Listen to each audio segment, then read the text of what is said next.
मोहसिन नकवी साहब ते वज़ीर आज़म शहबाज शरीफ की थानू याद होएगा कि मुलाकात हुई सी, तय किया गया सी जुमे या पीर तिकर हतमी फैसला कर लिया जाएगा आया असी वर्ल्ड कप विच खेडांगे या नहीं, या फिर इंडिया के खिलाफ जिहड़ा साडा 15 फरवरी नूं मैच पवेगा उनका बॉयकॉट किया जाए। जुल्फिकार बेग साहब साडे नाल मौजूद ने। बेग साहब, हजे भी कन्फ्यूजन बरकरार है, तुहाडे ज़राए की कहने हैं, असी वर्ल्ड कप तो पुल आउट कर लांगे या फिर इंडिया के खिलाफ मैच असी नहीं खेडांगे, बॉयकॉट करांगे? देखो जी, बायकाट का कंफर्म नहीं है क्योंकि हुकूमत ने फैसला करना है। अगर क्रिकेट ने जो एथिक्स ने हमेशा पाकिस्तान ने क्रिकेट ने एथिक्स नू फॉलो किया है और पाकिस्तान का एक तारीखी हैसियत है। और वर्ल्ड कप अगर पाकिस्तान की टीम नहीं होगी तो फिक्का हो जाएगा वर्ल्ड कप ना। तो पाकिस्तान की परफॉर्मेंस अगर देखी जाए, साढ़े जाहिद मकसूद साहब साढ़े सुपर हीरो ने वो इस चीज से ज्यादा बेहतर चीजा समझे ने कि जितने भी पाकिस्तान के मैचेस हुए ने इंडिया ने गेम जिस खिलाड़ी ने भी इंडिया के खिलाफ परफॉर्म किया सुपरस्टार बनया, जो पाकिस्तान के खिलाफ अच्छा खेलता है तो अपने मुल्क उसकी पजीराई होनी है।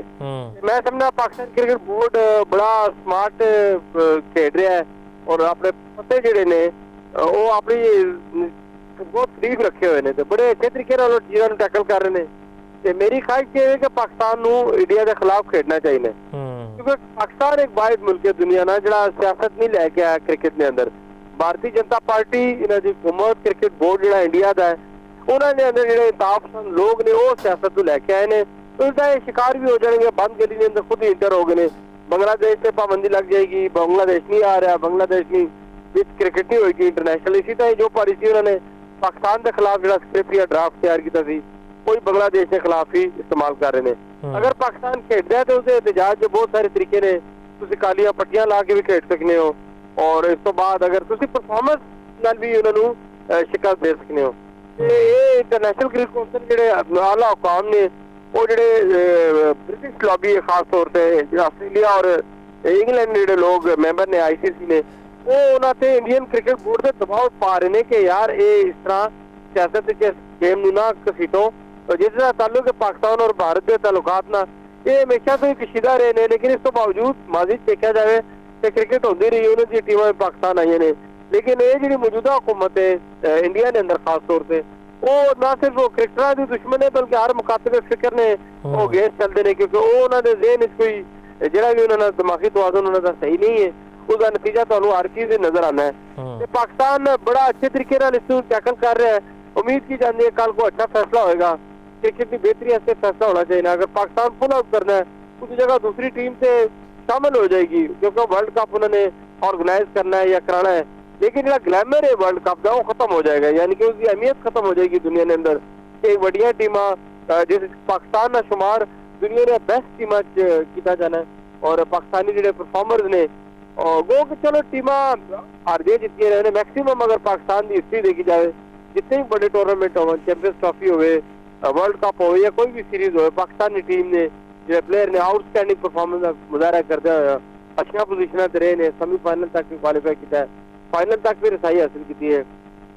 औकात बदकिस्मती पाकिस्तान नहीं जीत सकना, लेकिन ये है कि परफॉर्मेंस का जो लेवल है, क्रिकेट का जो लेवल है और जितने पाकिस्तान क्रिकेट बोर्ड ने क्रिकेट एथिक्स दुनिया को सिखाए ने, मेरा नहीं ख्याल कोई दुनिया का और बोर्ड इस चीज़ों को सिखा सकेगा। जी बिल्कुल बेग साहब, अगर तुम मेरी राय पूछो मैं तो यह कहूँगा असी वर्ल्ड कप भी खेडिए तो फिर इंडिया का भी मुकाबला करिए, क्योंकि जे अस इंडिया को हराता बांग्लादेश टीम का तो असी बदला लै ही लवांगे, फिर इंडियन जी क्रिकेट टीम है वो मैं समझदा दफन हो जाएगी। तुम की कहते हो?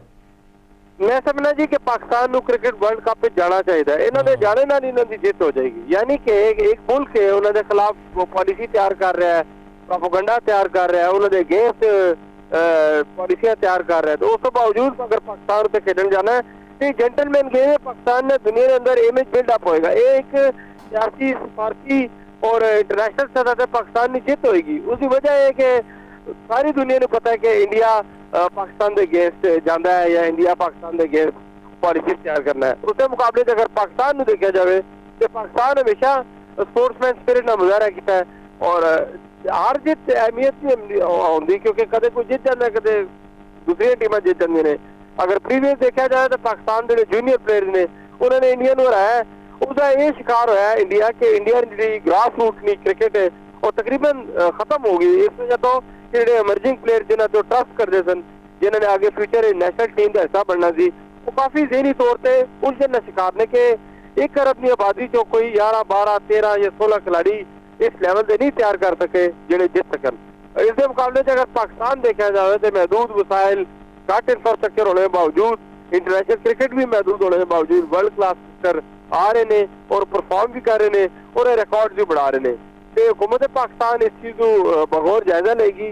वज़ीर-ए-आज़म शहबाज शरीफ और मोहसिन नकवी इस पर काफ़ी गौर कर रहे हैं। बाकी भी जो साढ़े स्टॉलवार्ट ने, फॉर्मर क्रिकेटर्स ने और सियासी हुकाम नाल भी इन्होंने मुशावरत जारी है कि इंशाअल्लाह ताला मुल्क और कौम नी आके फैसला होगा और पाकिस्तान हमेशा पॉजिटिव रहा है पूरी दुनिया के अंदर। जंग होवे या अमन होवे, पाकिस्तान हमेशा अपना किरदार मुस्बत अदा करना है। अगर कोई साड़ी पाक धरती से कोई मैली अख नाल देखेगा तो उसका जवाब उसको मिलेगा। उसका जवाब भारत में मिल भी गया थी जंग के दौरान।